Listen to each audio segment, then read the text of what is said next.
Welcome to ప్రజా express news బులెటిన్ల ముందుగా headlines.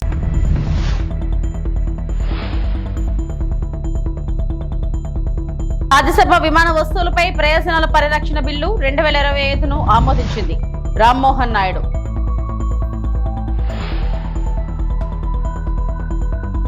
మన ఇల్లు మన లోకేష్ కార్యక్రమానికి నారా లోకేష్ చే క్రమబద్ధీకరణ పట్టాల పంపిణీ.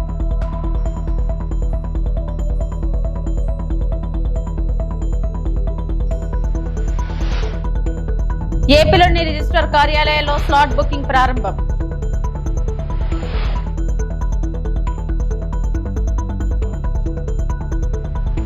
భారత విమానయాన రంగంలో ఒక ప్రధాన సంస్కరణ అయిన ఎయిర్ క్రాఫ్ట్ ఆబ్జెక్ట్స్ లో ప్రయోజనాల రక్షణ బిల్లు 2025ను రాజ్యసభ ఆమోదించింది.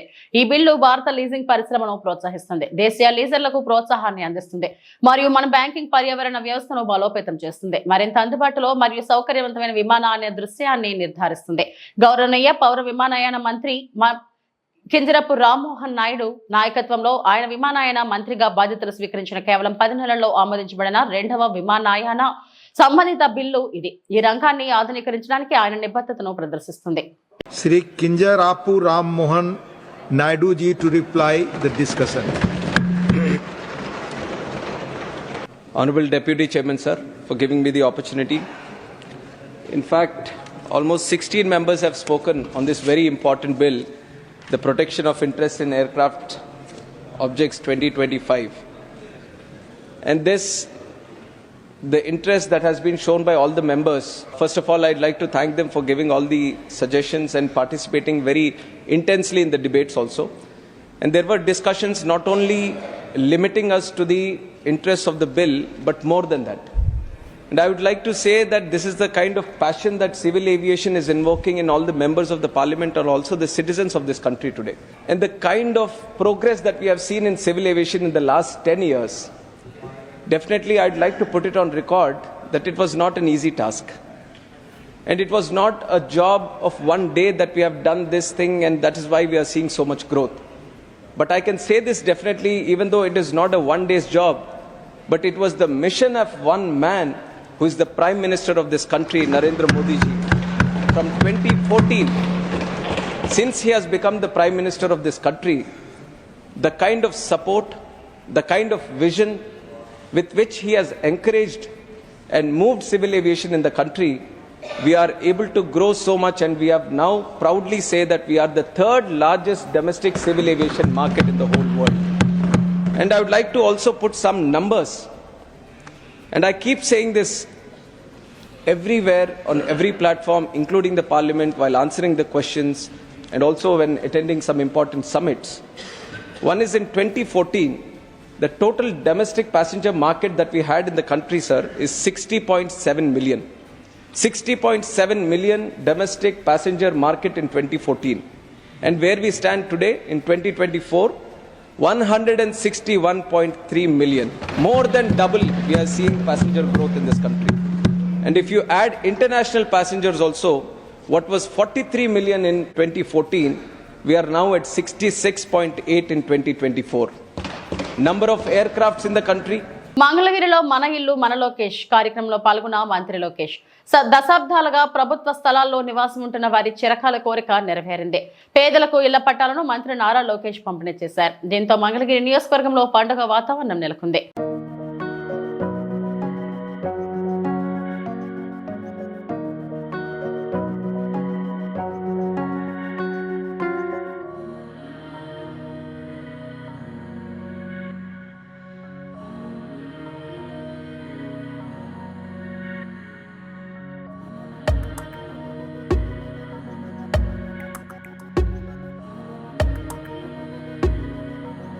ఇరవై 24 ఎన్నికల్లో నేను రచ్చబండ కార్యక్రమం పెట్టుకుని మీ దగ్గరకు వచ్చా. అక్కడ పార్టీ జెండాలు లేవు, బ్యాక్ డ్రాప్ లేవు. సరదా కూర్చుని నేను చెప్పాల్సిన 15 నిమిషాలు చెప్పి మీ సమస్యలు తెలుసుకుని ఆనాడు స్పష్టమైన హామీ ఇచ్చా. దాంట్లో భాగంగా మీరందరూ నన్ను కోరారు. 2.5 దశాబ్దాల నుంచి ఇది ఒక కళ, మాకు ఇంటి పట్టాలు మాకు కావాలి, మీరు ఏం చేస్తారో మాకు తెలియదు, ఆ పట్టాలు మటుకు మాకు ఇప్పించండి అని మీరు చెప్పారు. అది ఇప్పుడు కూడా నా బాగా గుర్తు. ఆనాడు మీకు చెప్పా 3 విడతలుగా ఈ కార్యక్రమం జరుగుతుంది. కొంతమంది సులభంగా చేసాక ఉంటుంది, అది ప్రభుత్వ నిర్ణయం మేరకు నడుస్తుంది. జరుగుతుంది, అది మొదటి విడతలో జరుగుతుందని చెప్పా. రెండోది ఎండోమెంట్ భూములు, ఇంకో పక్కన రైల్వే భూములది ఇంకొంచెం సమయం పడుతుందని చెప్పా. అతి కష్టమైన పని ఈ కాలువ పైన ఉన్న ఇల్లు కానివ్వండి, అటవీ భూమిలో ఉన్న ఇల్లు, అది అందరితో మాట్లాడాలి. 2-3 సంవత్సరాలు పడుతుంది, బట్ నేను చేసి తీరుతానని ఆనాడు హామీ ఇచ్చా. కరెక్ట్ గా 10 నెలలు అయింది ప్రజా ప్రభుత్వం ఏర్పడి. 10 నెలల్లో మొత్తం ఎన్యూమరేషన్ చేశాం, ఇంటికి కొలతలు తీశారు. అధికారులే కాదు, అన్ని పార్టీలకు సంబంధించిన నాయకులు వచ్చారు, కొలతలు తీశారు, వివరాలు కనుక్కున్నారు. ఆ వివరాలు తెలుసుకున్న తర్వాత నేనే స్వయంగా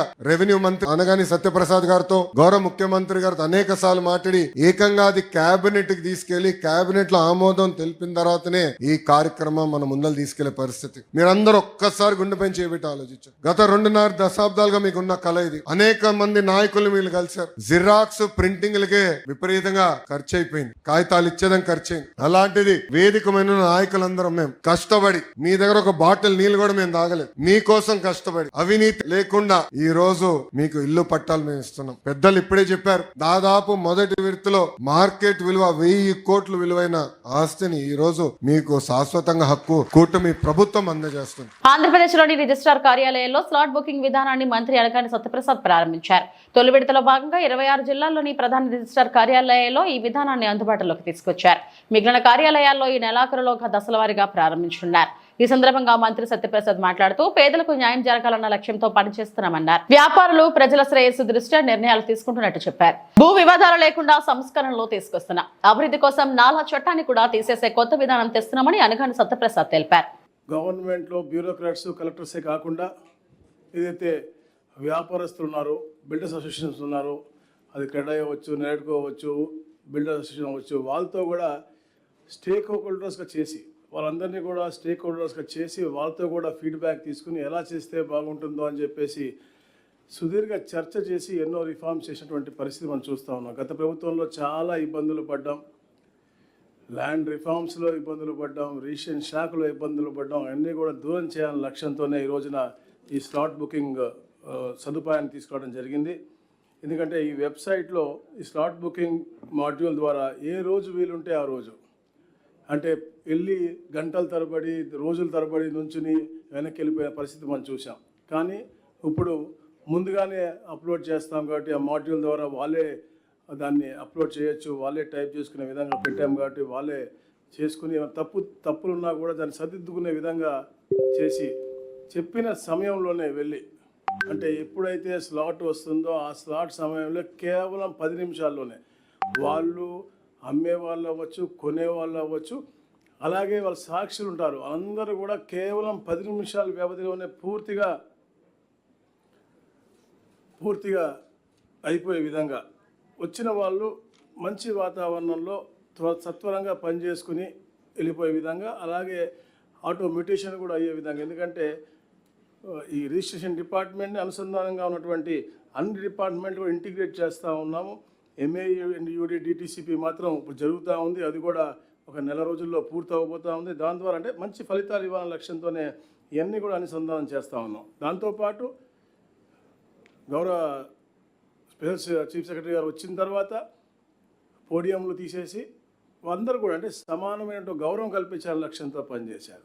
అలాగే హరినారాయణ గారు వచ్చిన తర్వాత సెలవు రోజుల్లో కూడా తప్పకుండా ఎవరికి కావాలంటే కూడా తప్పకుండా మనం పెడదామనే లక్ష్యంతో ఈ స్లాట్ బుకింగ్ కూడా అది కొంచెం ఎక్స్ట్రా పేమెంట్ చేస్తే తప్పకుండా సెలవు రోజుల్లో కూడా అంటే ఒక వెసులుబాటు కల్పించే విధంగా, ఒక మంచి వాతావరణం చేసే విధంగా అది కూడా చేయడం జరుగుతూ ఉంది. దాంతోపాటు మొన్న ఉగాది, రంజాన్ రోజుల్లో కూడా చాలామంది చెప్పారు రాదు రాదు రాదు అని, కానీ దాదాపుగా 72 కోట్ల రూపాయలు ప్రభుత్వానికి రెవెన్యూ వచ్చింది. అంటే చేయించుకున్న పబ్లిక్ హ్యాపీగా ఉన్నారు, ప్రభుత్వానికి రెవెన్యూ కూడా వచ్చింది. అట్లాంటి నూతనమైనటువంటి కార్యక్రమాలు చేపట్టి రాబోయే రోజుల్లో తప్పకుండా ఒక ఫ్రెండ్లీ వాతావరణం క్రియేట్ చేయాలని చెప్పేసి మేము ఇవన్నీ కూడా చేయడం జరుగుతుంది. ఈ రోజున 26 జిల్లా కేంద్రాల్లో ఈ యొక్క స్లాట్ బుకింగ్ ఓపెన్ చేస్తూ ఉన్నారు.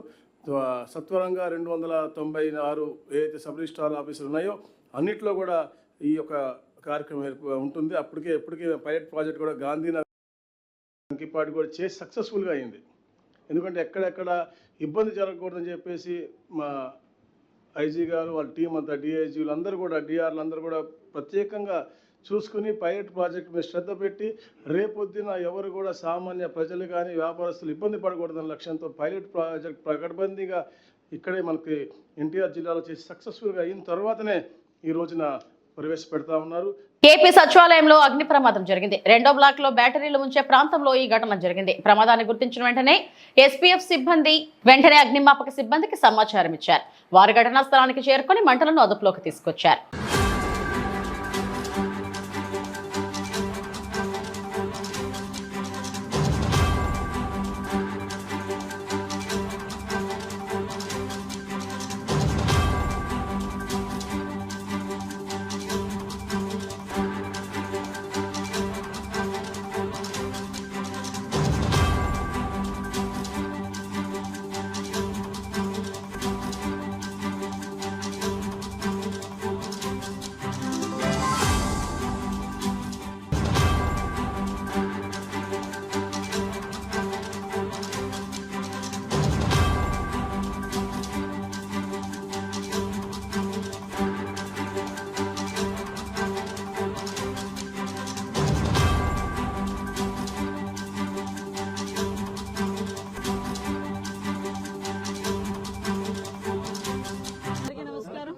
సచివాలయం సెకండ్ బ్లాక్ దగ్గర బ్యాటరీస్ ఏదైతే ఉంటాయో ఆ రూమ్ లోని ఎర్లీ మార్నింగ్ 6:30 ఆ టైంకి ఫైర్ యాక్సిడెంట్ జరిగింది. ఆ ఫైర్ ఏదైతే స్మోక్ మా ఎస్పీఎఫ్ డిపార్ట్మెంట్ వాళ్ళు స్మోక్ చూసి ఇమీడియట్ గా వాళ్ళు కొంతమంది ఎస్పీఎఫ్ స్టాఫ్ ఇక్కడికి వచ్చి ఆ ఫైర్ కంట్రోల్ చేయడానికి ప్రయత్నం చేస్తూనే ఇమీడియట్ గా ఫైర్ డిపార్ట్మెంట్ వాళ్ళకి చెప్పడం వితిన్ 3 minutes ఫైర్ డిపార్ట్మెంట్ వాళ్ళు కూడా ఇక్కడికి రావటం. వాళ్ళు వచ్చిన తర్వాత వితిన్ 5 minutes లో ఓవరాల్ గా చెప్పాలంటే ఒక 8 to 10 minutes మధ్యలో ఫైర్ అంతటిని కూడా కంట్రోల్ చేయడం జరిగింది. ఫర్దర్ గా వితిన్ 5 minutes లో ఓవరాల్ గా చెప్పాలంటే ఒక 8 to 10 minutes మధ్యలో ఫైర్ అంతటిని కూడా కంట్రోల్ చేయడం జరిగింది. ఫర్దర్ గా పెద్ద ప్రమాదమే తప్పింది అని అనుకోవాలి. ఎందుకంటే అక్కడ నుంచి కొంత స్మోక్ కూడా పైన ఉన్న ఫ్లోర్ లోకి కూడా వెళ్ళటం, అక్కడ కొన్ని ఏసీలు పాట్ అవ్వడం, అదేవిధంగా బ్యాటరీలన్నీ కూడా కొంచెం ధ్వంసం అవడం కూడా జరిగినాయి. అవన్నీ కూడా ఫైర్ లో కొంచెం కాలిన దాఖలాలు కూడా కనిపిస్తున్నాయి. ఇమీడియట్ గా మొత్తం డిపార్ట్మెంట్ వాళ్ళు, జిఏడి వాళ్ళు, అదేవిధంగా సిఆర్డీఏ వాళ్ళు అందరూ కూడా ఇక్కడికి వచ్చి దాని మీద ఏం జరిగిందని ప్రిలిమినరీ రిపోర్ట్ కూడా ఈరోజు షార్ట్ సర్క్యూట్ వల్ల జరిగిందని ప్రిలిమినరీ రిపోర్ట్ కూడా ఇవ్వడం జరిగింది. అయినప్పటికీ కూడా ఇది పోలీస్ డిపార్ట్మెంట్ వాళ్ళకు కూడా అప్పచెప్పి డిపార్ట్మెంట్ వైజ్ గా కూడా దీని మీద క్లియర్ కట్ ఎంక్వైరీ చేయిస్తున్నాం. ఏదైనా ఇది యాక్సిడెంటా, ఇంటెన్షనల్గా ఏదైనా జరిగిందా అన్న కోణంలోని కూడా దేన్ని కూడా చులకనగా తీసుకొని మనం లైట్గా తీసుకుని పక్కన పెట్టట్లా ఇమీడియట్గా దాని మీద ప్రతి ఒక్క విషయంలోని కూడా కూలంకషంగా ఎంక్వైరీ చేసి రిపోర్ట్ ఇవ్వమని కూడా చెప్తున్నాం. ఇప్పుడు ఫోరెన్సిక్ డిపార్ట్మెంట్ వాళ్ళు కూడా ఇప్పుడు వస్తున్నారు. ఫోరెన్సిక్ వాళ్ళు ఇచ్చిన రిపోర్టు, అదేవిధంగా పోలీస్ డిపార్ట్మెంట్ వాళ్ళు ఇచ్చిన రిపోర్టు బేస్ చేసుకొని దాని మీద ఫర్దర్గా చర్యలు అనేది తీసుకుంటాం. ఫర్దర్గా ఇటువంటి ప్రాబ్లం రాకుండా ఇప్పుడే మేము జేడీ వాళ్ళతో కూడా మాట్లాడడం జరిగింది. ఇమీడియట్గా ఫైర్ ఆడిట్ కూడా మేము చేస్తాం. సెక్రటేరియట్ మొత్తం కూడా ఫైర్ ఆడిట్ చేసి ఎక్కడెక్కడ మనకి ప్రికాషనరీ ఏంటి ఉన్నాయి, అలారమింగ్ సిస్టమ్స్ ఎక్కడ ఉన్నాయి, ఎక్కడ పనిచేస్తున్నాయి, ఎక్కడ పనిచేయట్లేదు, ఇమీడియట్గా రిపోర్ట్ కూడా మేము తెప్పించుకొని ఎక్కడ కూడా ఫర్దర్గా కూడా ఎటువంటి యాక్సిడెంట్లు జరగకుండా ఉండే బాధ్యత కూడా మేము తీసుకుంటాం. అల్లూరి సీతారామరాజు జిల్లాలో మారుమూల గ్రామాలకు రహదారులు నిర్మించి డోలీ మూతల రహితంగా తీర్చిదిద్దడానికి రాష్ట్ర ప్రభుత్వం సహకారం అందిస్తుందని జిల్లా కలెక్టర్ ఏఎస్ దినేష్ కుమార్ పేర్కొన్నారు. 456 కోట్లతో రహదారుల అభివృద్ధి, కొత్త రోడ్ల నిర్మాణాలు, 26 వంతెనల నిర్మాణాలను మంజూరు చేయడం జరిగిందని స్పష్టం చేశారు. కలెక్టరేట్ సమావేశ మందిరంలో విలేకరుల సమావేశం నిర్వహించారు. జరిగిన కలెక్టర్స్ కాన్ఫరెన్స్ లో గౌరవ ముఖ్యమంత్రి వారిలో ఈ డోలీ రహిత జిల్లాగా ప్రకటన చేయడానికి కావాల్సిన బడ్జెట్ లో ఎస్పెషల్ ఎన్ఆర్జిఎస్ నుండి అండ్ పిఎం జన్మన్ నుండి ఆర్ టిఎస్పి నిధి నుంచి చేయడానికి కావాల్సిన చర్యలు ఖచ్చితంగా తీస్తామని హామీ ఇవ్వడం జరిగింది. అది కూడా ఒక 3 దఫాల్లో ఈ నెక్స్ట్ 3 years లో పూర్తిగా మనకి అన్కనెక్టెడ్ హ్యాబిటేట్స్ అన్ని కూడా లేకుండా చేయడానికి కావాల్సిన చర్యలు తీసుకోవడానికి సపోర్ట్ చేస్తామన్నారు. రెండవది మన ప్రాంతంలో ఈ అగ్రికల్చర్ ప్రోడక్ట్స్ అన్ని కూడా ప్రాసెసింగ్ చేయకుండా అన్ని కూడా అమ్మడం జరుగుతుంది. సో దానికి కావాల్సిన ఇండస్ట్రీస్ మన ప్రాంతంలో ఇప్పుడు 170 ఉంటున్న వలన దానికి ఇమీడియట్ గా మనకి అడ్జసెంట్ ల్యాండ్ లో ఐటీడీఏ నుంచి నెక్స్ట్ బార్డర్ లో ఒక శాటిలైట్ పార్క్ ఏర్పాటు చేయడానికి మనం అడగడం జరిగింది. అది కూడా ముఖ్యమంత్రి గారు ఆమోదం చేశారు. సో మూడవదిగా మనం ఈ జిల్లాని ఆర్గానిక్ జిల్లాగా ప్రకటన చేయాలి అని ఒక ప్రతిపాదన సారికి చెప్పడం జరిగింది. సో నెక్స్ట్ కమింగ్ 3 years లో ITDA Paderu, then 4th year లో ITDA Rampachodavaram and 5th year లో ఐటీడీఏ చింతూరు. సో 2030కి చింతూరు వరకు ఆల్ ఐటీడీఎస్ కూడా ఒక పూర్తిగా ఆర్గానిక్ ఐటీడీఏగా ఆర్గానిక్ జిల్లాగా ప్రకటన చేయడానికి కావాల్సిన రోడ్ మ్యాప్ ప్రిపేర్ చేసి సబ్మిట్ చేయడం జరుగుతుంది. అది కూడా ఆమోదం ఇచ్చారు. అదికి కావాల్సిన సపోర్ట్ దాన్ని కూడా ప్రభుత్వం నుంచి మనం తీసుకోవడం జరుగుతుంది. దానికి ఉన్న ట్రైనింగ్ కానీ ఈ న్యాచురల్ ఫార్మింగ్ కావాల్సిన ఈ మందులు ప్రిపేర్ చేసిన ఇన్పుట్ స్టోర్స్ కానీ ఇది అన్ని ఏర్పాటు చేయడానికి కావాల్సిన ప్రపోజల్ ప్రిపేర్ చేయడం జరుగుతుంది. ఇది కాకుండా we also asked to establish that district tourism ని మనం ప్రోత్సహించడానికి ఒక డిస్ట్రిక్ట్ ట్రైబల్ టూరిజం కౌన్సిల్ అని ఒక మెథడ్ మనం అడగడం జరిగింది. దాంట్లో ఈ టూరిజం ఇండస్ట్రీస్లో ఎక్కువ గిరిజనులు వాళ్ళు ఈ డెసిషన్ మేకింగ్లో వాళ్ళని పార్టిసిపేట్ చేయడానికి కోసము ఈ డిస్ట్రిక్ట్ ట్రైబల్ టూరిజం కౌన్సిల్ని ఒకటి ఏర్పాటు చేయాలని అని కోరడం జరిగింది. దాని గురించిన ఇప్పుడు పేపర్ వర్క్ మనం ప్రిపేర్ చేసి ప్రపోజల్స్ ప్రభుత్వం పంపించడం జరుగుతుంది. దానివలన ఎలాంటి ఇండస్ట్రీస్ ఎలాంటి టూరిజం ఇక్కడ రావచ్చు, వస్తే దానికి ఉన్న ఇంపాక్ట్ ఎలా ఉంటుంది, మనకున్న ఎన్విరాన్మెంట్లో ఎలా ఇంపాక్ట్ ఉంటుంది, మనకున్న సొసైటీలో ఎట్లా ఇంపాక్ట్ ఉంటుంది, ఎకనామిక్గా దానివల్ల ఏదైనా ఉపాయం ఉంటుందా లేదా అని ఈ డిస్ట్రిక్ట్ టూరిజం కౌన్సిల్ అదన్నీ కూడా అప్రైజ్ చేసేసి దానికి ఆమోదం ఇవ్వడం జరుగుతుంది. సో అప్పుడు ఈ ఏరియాలో ఉంటున్న నెగటివ్ ఇంపాక్ట్ టూరిజం వలన నెగటివ్ ఇంపాక్ట్ కాకుండా ఒక సస్టైనబుల్ టూరిజం తీసుకువెళ్ళడానికి ఒక ప్రతిపాదన పంపించడం జరుగుతుంది. పశ్చిమ గోదావరి జిల్లా నరసాపురం మొగల్తూరు మండలంలోని ప్రభుత్వ ప్రైవేట్ హాస్టళ్లను జిల్లా కలెక్టర్ నాగరాణి ఆకస్మికంగా తనిఖీ చేశారు. వసతి గృహాలను పరిశుభ్రత, విద్యార్థులకు తయారు చేసిన వంటకాలను ఆమె పరిశీలించారు. మెనూ అమలవుతుందా లేదా అన్న విషయాన్ని విద్యార్థులను అడిగి తెలుసుకున్నారు. కలెక్టర్ వెంట ఆర్డీఓ దాసిరాజు ఉన్నారు.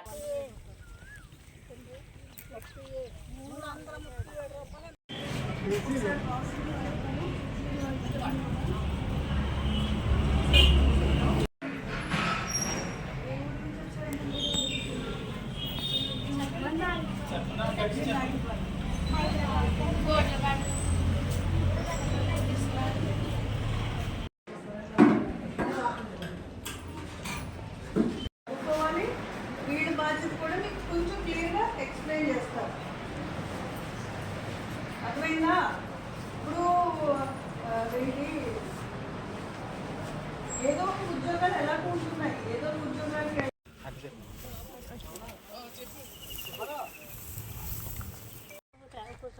ఇదంతా కొత్తగా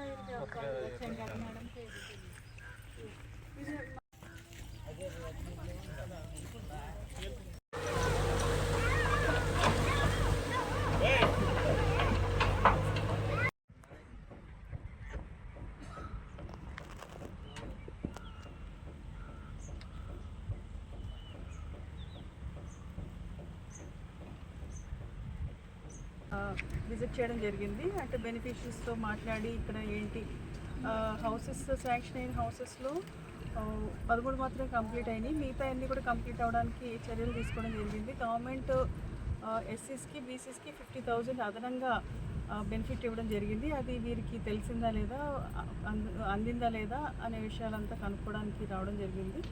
ఇది ప్రోగ్రెస్లో పెట్టమని చెప్పేసి హౌసింగ్ డిపార్ట్మెంట్కి కూడా మనం చెప్పడం జరిగింది.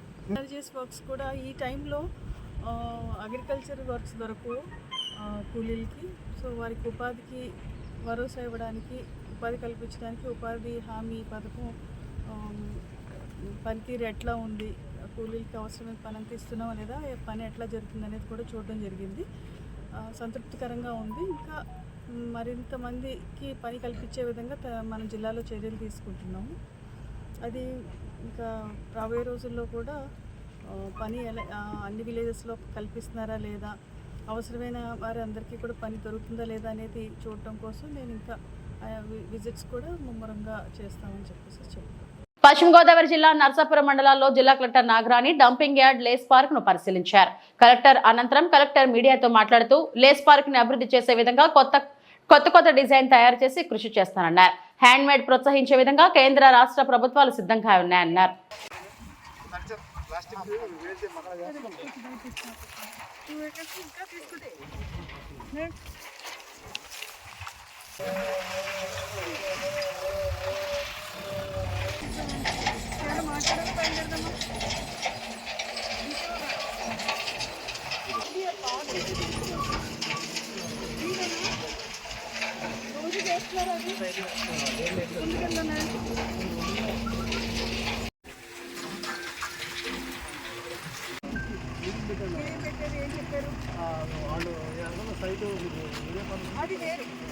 అది వేరు ఎవరు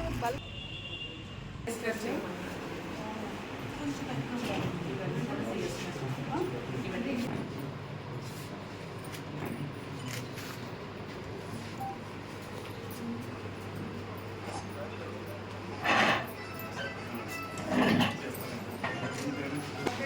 సొంతానికి ఏదో డిజైన్స్ కావాలని కాదు, కొన్ని మోడల్స్ షోకేస్ చేయాలి వెళ్ళిపోవడం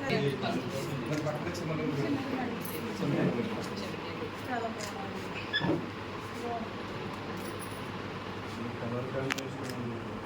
చాలా బాగుంది.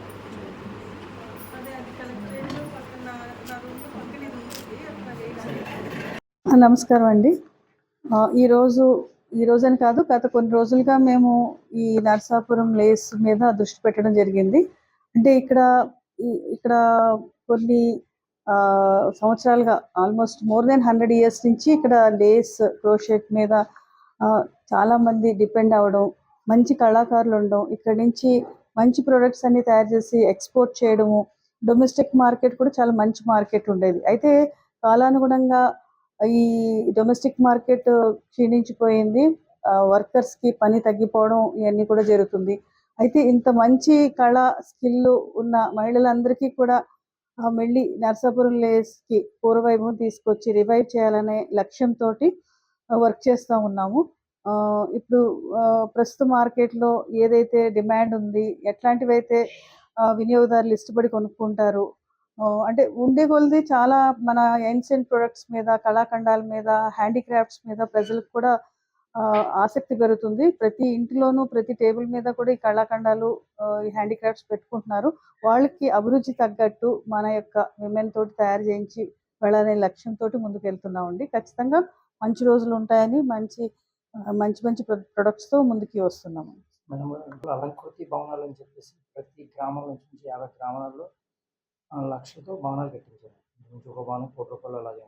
దాంట్లో మెటీరియల్ అలాగే ఉంది, భవనం మొత్తం పాడైపోయింది. లోపల మెటీరియల్ లక్షల్లో మెటీరియల్ పాడైపోయింది. ఇప్పుడు వరకు ఆ భవనం ఓపెన్ చేసి 51 బిల్డింగ్స్, సచ్ బిల్డింగ్స్ ఉన్నాయండి. లేస్ వర్కర్స్ కోసం కట్టించిన భవనాలు.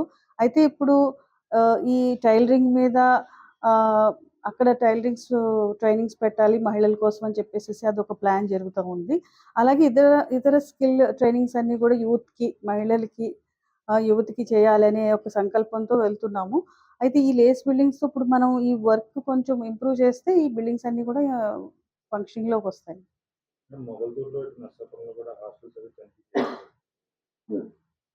మొగల్తూరు, ముత్యాలపల్లిలో NRGS వర్క్స్, తర్వాత social welfare girls hostel, housing colony, dump yard ఇవన్నీ కూడా చూడడం జరిగింది. కొన్ని ఈ గార్బేజ్ మీద అంతా కూడా కొంచెం స్టడీ చేస్తున్నామండి. కొంచెం ఇంప్రూవ్ చేయాలి టౌన్లో, నరసాపురం టౌన్లో. ఇదంతా మీ అందరికీ కూడా తెలుసు. NGT నుంచి కూడా వచ్చారు లాస్ట్ ఇన్స్పెక్షన్కి 2 months బ్యాక్.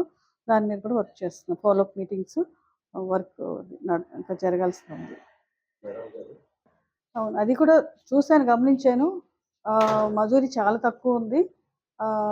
దాన్ని ఇంప్రూవ్ చేయాలి అంటే మనం వీళ్ళకి ఎక్కువ వర్క్, ఎక్కువ ఆర్డర్స్ ఉంటే అప్పుడు డిమాండ్ పెంచితే వేజెస్ కూడా పెరుగుతాయి. తిరుమల శ్రీవారిని సినీ నటి పూజా హెగ్డే దర్శించుకున్నారు. శుక్రవారం వేకుజామున శ్రీవారి సుప్రభాత సేవలో ఆమె పాల్గొన్నారు. టీటీడీ అధికారులు ఆమెకు స్వాగతం పలికి దర్శన ఏర్పాట్లు చేశారు. దర్శనం అనంతరం ఆలయం అధికారులు ఆమెకు తీర్థ ప్రసాదాలను అందజేశారు.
చెప్పాలి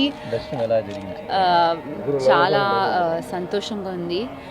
నా మనసులో చాలా టైం నుంచి ఇక్కడ రావడానికి ఒక విష్ ఉంది. అండ్ ఈరోజు చాలా మంచి దర్శనం అయింది నా ఫ్యామిలీతో. నేను యాక్చువల్లీ చాలా లక్కీగా ఉన్నాను. దేవుడు నాకు ఇంత మంచి దర్శనం ఇవ్వడానికి I feel very very blessed and thank you. కొత్త ఇప్పుడు మే 1కి రెట్రో ఫిల్మ్ రిలీజ్ అవుతుంది. Thank you. ఇవి ఇప్పటివరకు నా బులెటిన్ అప్డేట్స్. నమస్తే.